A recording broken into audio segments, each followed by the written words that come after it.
Ted, it is about 2:30 in the afternoon. You are scheduled to be executed tomorrow morning at 7 o'clock if you don't receive another stay. What is going through your mind? What thoughts have you had in these last few days?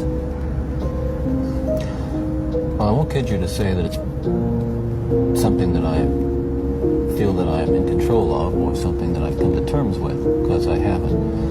It's a moment-by-moment thing. Sometimes I feel very tranquil, and other times I don't feel tranquil at all. What's going through my mind right now is to use the minutes and hours that I have left as fruitfully as possible and see what happens. It helps to live in the moment, in the essence, so we use it productively. So right now I'm feeling calm, and in large part because I'm here with you. Physically abused. You are not sexually abused. You are not emotionally abused. No way. I hope no one will try to take the easy way out and to try to blame or otherwise accuse my family of contributing to this, because I know, and I'm trying to tell you as honestly as I know how, what happened. And I think this is a message I want to get across. As young boys do, we explored the back roads and sideways and byways of our neighborhood, and oftentimes people would dump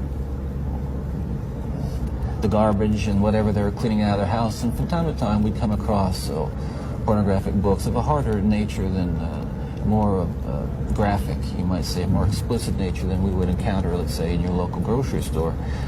And this also included such things as, let's say, detective magazines and more hardcore. Those that involve violence. Yes. The most damaging kinds of pornography are those that involve violence and sexual violence. As I know only too well, brings about behavior that is just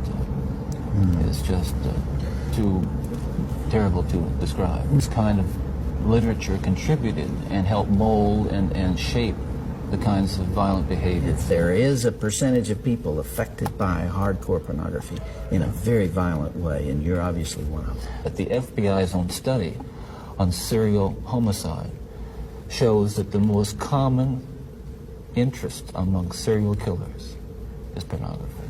That's true.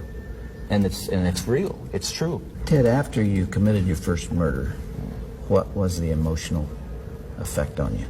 What happened in the days after that? Like coming out of some kind of horrible trance or dream. I can only liken it to after, I don't want to over-dramatize it, but to have been possessed by something so awful and so alien, and then the next morning wake up from it, remember what happened, and realize that basically, in the eyes of the law, certainly in the eyes of God, you're responsible. To wake up in the morning and realize what I had done, and with a clear mind and all my essential moral and ethical feelings intact at that moment, absolutely horrified that I was capable of doing something like that.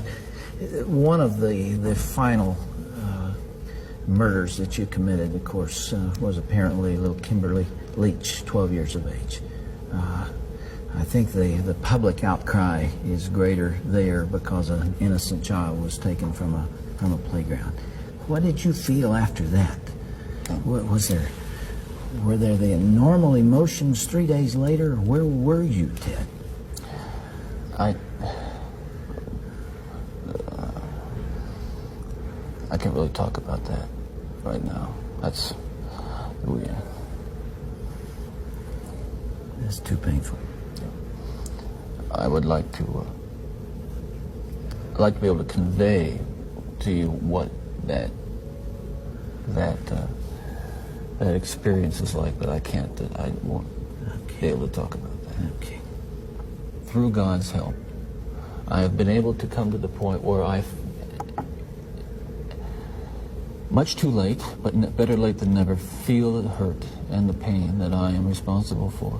Yes, absolutely.